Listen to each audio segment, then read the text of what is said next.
私の名前はさやか、兼業主婦をしています。夫の幼児と結婚して早20年が経ち、つい先日、夫婦生活に幕を閉じることができました。それもこれも大学生の娘あやみと高校生の息子相互が背中を押してくれたおかげです。離婚の原因は夫の自分勝手さと義母の暴言。そう、これは私や子供たちが自己中心的な夫と義母を捨てるまでの話です。夫との出会いは友人に招かれたバーベキューでのことでした。友人同士が仲の良い友人を呼び合い、交友関係を広げようという趣旨のものでしたが、言うなればラフな合コンだったのです。私は食事目当てでの参加でしたが、一応一通りの参加者とは交流し、解散する頃には気の合う数名で固まり会話を楽しんでいました。もちろん幼児もその中の一人です。解散時に仲良くなった数名だけのグループ LINE を作り、また遊びに行こうと解散したその日に、幼児からわざわざ個人 LINE が送られてきました。内容は来週末2人で映画を見に行こうとのこと。いくらかやり取りを続けると、デートをしてほしいと素直に言ってくれたので、私は応じることにしました。幼児はとても活発な人で、少し子供っぽいところがありましたが、そこが可愛くも思え、数回のデートを重ねて私たちは交際を始めたのです。それから3年が経ち、お互い結婚を意識し始めた頃、私が妊娠したことをきっかけに結婚を決意しました。そして義理の両親への結婚挨拶をした時のこと。母さん、ただいま。お邪魔します。お久しぶりです、お母さん。これつまらないものですが。あらあら、そんなのいいのに。ありがとうね。さっさ入って入って。ようちゃん、妊婦さんをいつまでも立たせてたらダメよ。義母が夫を促し、私をリビングのソファーに座らせてくれました。その後も膝掛けやクッションなど妊婦の私に至れり尽くせりな気遣いの嵐。結婚もすんなりと認めてくれたので、終始談笑といった形でその日は終了しました。優しい義母でよかったと安堵していた私ですが、その数週間後、少し義母に不信感を抱くような出来事が起こったのです。あ、さやかさん、荷物届いたかしら。荷物ですか？あら、まだ届いてない？何も。するとちょうどインターホンが鳴りました。あら、ちょうど届いたかしら。義母の言う通り宅配便でした。送り主は義母。品名にはベビー用品と書かれていました。お母さん、これは？ふふふ、赤ちゃんが待ちきれなくてね。開けてみてちょうだい。はあ。開けてみると、そこには小さな靴やよだれかけなどさまざまなベビー用品が詰められていました。しかしこの色はどういうことだろう。少し疑問に思いながらも、私はとりあえず義母に感謝の意を示しました。こんなにお気遣いいただきありがとうございます。いいのよ。それより名前の候補はもう考えているの？私たちの方でもいくつか考えたのがあるんだけど。ちょっと待ってください。名前は私たち夫婦で考えますから、それにまだ性別も分かっていないので、分かってから考えようと思っているので。そんなの男の子に決まってるじゃない。ようちゃんの子供よ。女なわけないじゃない。そう、箱に詰められたベビー用品はすべて青色だったのです。私たちは女の子でも嬉しいねって話をしていたんですけど。はあ？女なんてありえないから。いや、でもきっと可愛いですよ。そんな弱音吐いてないで、絶対に男の子を産みなさい。いいわね。そう言うと義母は電話を切ってしまいました。夫にそのことを話すと、夫は笑って答えました。母さんは俺のこと溺愛してたからな。孫に俺を重ねてるんじゃない？まあそんな気にするなって。でもありえないって。たとえ女の子だったとしても俺の子供だぞ。実際会ったらデレデレになるに決まってるって。そうかな。それから半年ほど経った頃の検診で、お腹の赤ちゃんの性別がはっきりしたのです。女の子であると。もちろんこのことは夫経由で義母の耳にも入り、すぐに電話がかかってきたのです。それは予想通り私に宛てた怒りの電話でした。この出来損ないが。何ですか急に。男を産めと言ったじゃない。私たちは男の子であろうと女の子であろうと平等に嬉しいんです。そんなの私の知ったことじゃないわ。女の子であることの何がそんなに不満なんですか？何もかもよ。何のためにあんたを嫁にしてやったと思ってんのよ。いい？男の子を産むまではこっちに顔出さないでちょうだい。義母は言いたいだけ言って電話を切ってしまいました。それから数ヶ月後、長女が誕生しました。私も夫も涙を流して喜びましたが、私が退院して数ヶ月後のこと、私と夫の間に亀裂が入るような出来事が起こったのです。そろそろお母さんのところにも顔出しに行かないとな。ちょっと忘れたの？お母さんに男の子を産むまで顔出すなって言われたって言ったよね。そんなのジョークに決まってるじゃん。ちょっとブラックだけど。ちょっとどころじゃないわよ。それに私に向かって出来損ないって言ったんだよ。それもちょっとしたブラックジョークだろ。まあ母さん的には男の子の方が良かったのかもしれないけど、こんな可愛い姿を見たらそんな考えすぐ変わるって。それでもそんなこと平気で言える人にこの子を会わせたくない。はあ？お前俺の母さんのこと侮辱すんのか？そういうわけじゃないけど。じゃあ決まりな。今週末連れて行くから。待って、じゃあ一つだけ約束してくれない？何？もしこの子を連れて行ってこないだと同じように何か言ってくるようだったら、今後この子はお母さんのところには連れて行かないって。はあ？この子からしたらおばあちゃんなんだぞ。かわいそうだと思わないのか？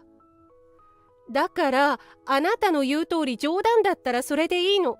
でももし本気で私やこの子のことを罵倒するようなことがあったら、夫として父親として私たちをちゃんと守って。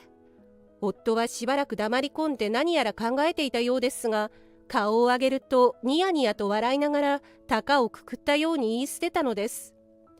まあいっか、どうせ冗談に決まってるから。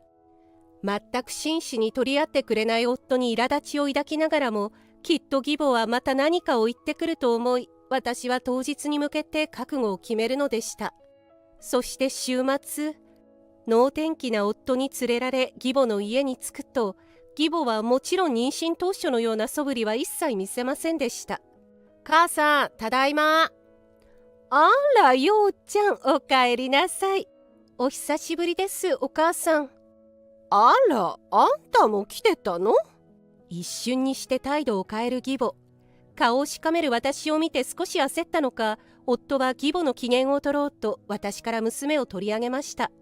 なあ見ろよ母さん、あやみ、かわいいだろ。ほら、おばあちゃんでちゅよ。あのクズ嫁に似てぶっさいくね。男の子だったらきっとようちゃんに似たかっこいい子だったろうに。出来の悪い嫁をもらってようちゃんもついてないわね。私の方を見てはっきりと言い切る義母。ほら見たことかと呆れる私。夫は義母に私とした約束のことを伝えていなかったようで、それほどまでに義母を信頼しきっていたのか、ひどく驚いた様子で慌てふためいていました。ね、言ったでしょ。約束守ってよね。私はあやみを取り返すと車に乗り込みました。ちょっと何なのあの態度。約束って何のことよ。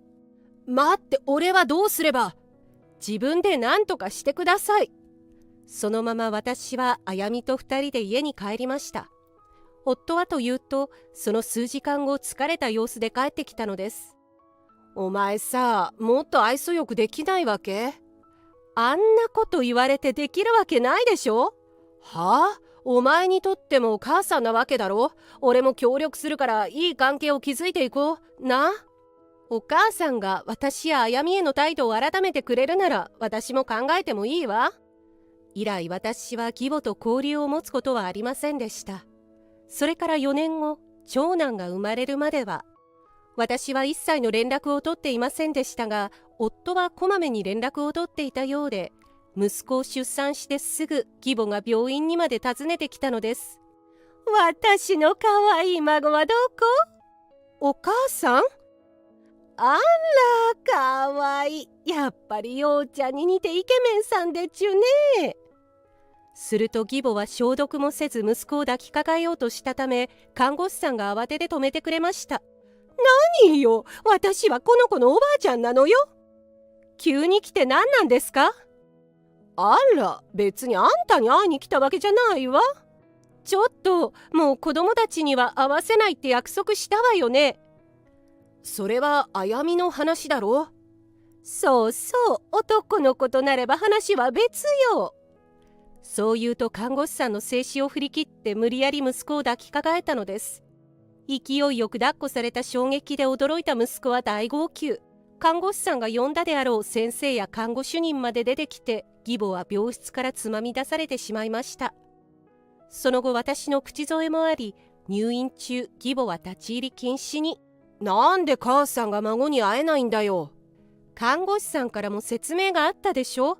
しばらくは私も安静にしてなきゃならないし、この子や他の患者さんたちにまで迷惑をかけたんだから当然でしょ。せっかく母さんと仲直りさせてやろうと思って子供を作ったのにあんまりじゃないか。ちょっとそれどういうこと？どういうって、母さんがお前が男の子を産んだら許すって言ったからさ。だから仲直りするなら今なんだって。ふざけないで。そんなことのためにこの子は生まれてきたんじゃないわ。そう絶叫して泣き出してしまう私の声に駆けつけた看護師さんがとっさに夫を連れ出して事情を聞いてくれました。その後夫は看護師さんから相当説教をされたようで、しばらくの間は義母の介入もなく静かな日々を過ごすことができたのです。そしてもうすぐ息子が生まれて100日を迎えようとしていたある日のこと。相互の100日祝いなんだけどさ、母さん呼んでもいいだろう？え？母さん楽しみにしてるんだよ。あれ以来母さんも押しかけてこないだろ。それだけ反省したってことだよ。分かってやってくれないか？でもまたあやみにひどいこと言うんじゃ。それは俺が絶対にさせないからな。あまりに必死に頼み込んできたので仕方なく受け入れることにしました。そして100日祝い当日。そうごちゃん、おばあちゃんでちゅよ。さやかさん、これ私の手作り料理全部お皿に並べてちょうだい。私をまるで召使いのように顎で使う義母。お祝い自体は滞りなく進みましたが、相互は終始義母の腕の中。私が抱こうとしてもあらぬ家事を押し付け、あやみにも暴言は吐かないものの一切口を聞かない様子でした。それじゃあそうごちゃん、また会いに来るからね。じゃあね。一日中息子を独占した義母は機嫌よく帰っていきました。いやお前たちが仲良くしてくれて嬉しいよ。仲良く？どこが？今日は喧嘩しなかったじゃん。これで気兼ねなく母さんも家に顔出せるな。それは嫌よ。あやみへの態度見てたでしょ。あやみは連れて行かなければいいだろ。そんな姉と弟で差別するような真似絶対に許しません。まったくわがままだな。何と言われても構わないけど嫌なものは嫌だから。はいはい。とあしらうと自室にこもってしまいました。そして当然のように後片付けはすべて私任せです。今思えばこの時すでに夫への気持ちは冷めていたんだと思います。しかし2人の子供から父親を奪うのはかわいそうだという思いで気がつけば十数年が経っていました。その間私と夫そして義母の溝は深まるばかり。義母がおとなしかったのも初めの数回のみ。こちらからは手向かないものの義母の方から何度も家に顔を出しに来ます。その都度暴言の嵐。夫と相互だけを溺愛する最低っぷりでした。子供たちも今ではだいぶ大人になり義母の言動を嫌い避けるように。同時に自分たちを全くかばってくれない父親に嫌気がさしたようで随分と前から相手にしなくなっています。いくら会いに来ても会ってくれない息子の声だけでも聞こうと義母は毎日のように家に電話をかけてくるようになりました。しかし出るのは夫のみ。そうごちゃんはなんで電話に出てくれないの？そんなヒステリックを起こす義母の声が毎回電話越しに聞こえてきます。そうだな。わかった。みんなに伝えておく。電話を終えると夫が家族全員を集めて話し始めました。来月からおばあちゃんもこの家で暮らすことになったから、あやみの部屋開けといてくれ。はあ？急に何言ってんのよ。お前たちが全然相手してあげないから、母さんが寂しい寂しいって泣き出したんだよ。だからいっそ一緒に暮らしちゃえば母さんも寂しくないし、お前たちもおばあちゃんが毎日いればきっともっと好きになれるだろうと思ってな。明暗だと言わんばかりの口ぶりで語る夫。そんな大事なことを家族への相談もなしに決めるなんてどうかしてるわよ。家族なんだから俺の考えも理解してくれるだろ。意味わかんない。私絶対に嫌だからね。俺も嫌だよ。おばあちゃん母さんや姉ちゃんにはきつく当たるくせに、俺にはベタベタしてくるから気持ち悪いんだよね。そういうわけだから却下よ。お母さんにもそう伝えておいてよね。そう全員で猛反対すると、夫はニヤニヤと笑いながら、待ってましたと言わんばかりにあるものを取り出しました。そんなことを言うなら離婚してもいいんだぞ。離婚届を見せつけ得意げに言ってくる夫。いいのか？俺と離婚したらお前一人ぼっちだぞ。おそらくすべて義母の入れ知恵だったのでしょう。夫もなぜか子供たちから信頼されていると思い込んでいる様子です。はあ？それ本気で言ってんの？本気に決まってるだろ。でもそんなことされたらお前が困るもんな。どこにそんな自信があるのか、夫はニヤニヤと私を試すように挑発してきました。あまりのアホっぷりに呆れていると、子供たちが先に反撃を始めたのです。はいはい、じゃあ離婚ということで。ってこれまだサインしてないじゃん。え？そうだよ。母さんは俺たちのことを思ってずっと我慢してくれていたんだよね。私たちもいい大人だし、もう我慢しなくていいんだよ。あやみ、そうご。ってことだから、お父さん、おばあちゃんこの家に呼んでもいいよ。私たちは出ていくから。まあ2部屋空くなら願ったり叶ったりだからな。さっさと出ていけよ。夫は確実に2部屋空くと言いました。きっと何かまた都合の良い解釈をしていると思った私たちですが、訂正してやるほどの優しさはもう残っていません。じゃあ私たちは家を出ていく準備をするから、離婚届もサインしておいてよね。はいはい、さっさと出て行ってください。そう悪態をつくと、すぐに義母に連絡をし始め、そそくさと自室に戻ったのです。ため息をつく私たち。とにかくこの1ヶ月は忙しくなるぞと覚悟を決め、この家からの脱出を試みるのでした。そして1ヶ月後。引っ越しの準備は終わったか？ええ、今日中に出ていきます。そうかそうか。じゃあ離婚届はここに置いておくから。ありがとう、出しておくわ。しばらくして引っ越しのトラックが到着し、荷物を運び出すと、見送りのつもりか見ていた夫が急に止めに入りました。ちょっと待て。相互の部屋からも荷物を運んでるみたいだけど、どういうことだ？言ったじゃん。私たちは出ていくって。それはお前とあやみのことじゃ。もちろん俺も出ていくよ。そんな、お前までいなくなったらおばあちゃんが寂しがるだろ。おばあちゃんを喜ばせるために俺が我慢しろってこと？あのおばあちゃんあってお父さんありって感じよね。お母さんにはあなただけいれば十分なんじゃない？そう言い残して私たちは新しい家へと引っ越したのでした。荷ほどきもほどほどに寝室の準備だけ終えた私たちは疲れ果てて眠ってしまったのですが、翌朝夫からの電話で起こされたのです。これどうなってんだよ。何が？電気もガスも使えないって。ああ、契約切ったからね。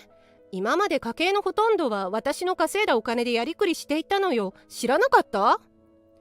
いや、でも俺の給料だって。あなたは毎月自分の趣味やらお母さんへの親孝行だって言って散財してたじゃない。だから私のお金でやりくりしてたのよ。おい、でもお前の給料って。あなたの倍以上はあるわよ。嘘だ。俺と変わらなかったはずだぞ。あなたには言ってなかったけど、私昇給してるのよ、3度も。あなたは一度だってそんな話してこなかったわね。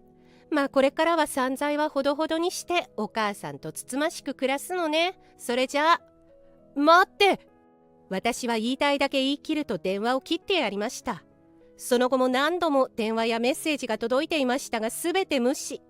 子供たちにまで助けを求めるようなメッセージがたくさん届いていたようですが、2人は夫に「もう他人ですので」とだけ送るとあっけなくブロックしてしまったんだとか。その後彼らがどのように暮らしているのかは興味もありませんが、このまま子供たちがまっすぐのびのびと成長していく姿を見届けたいと思うのでした。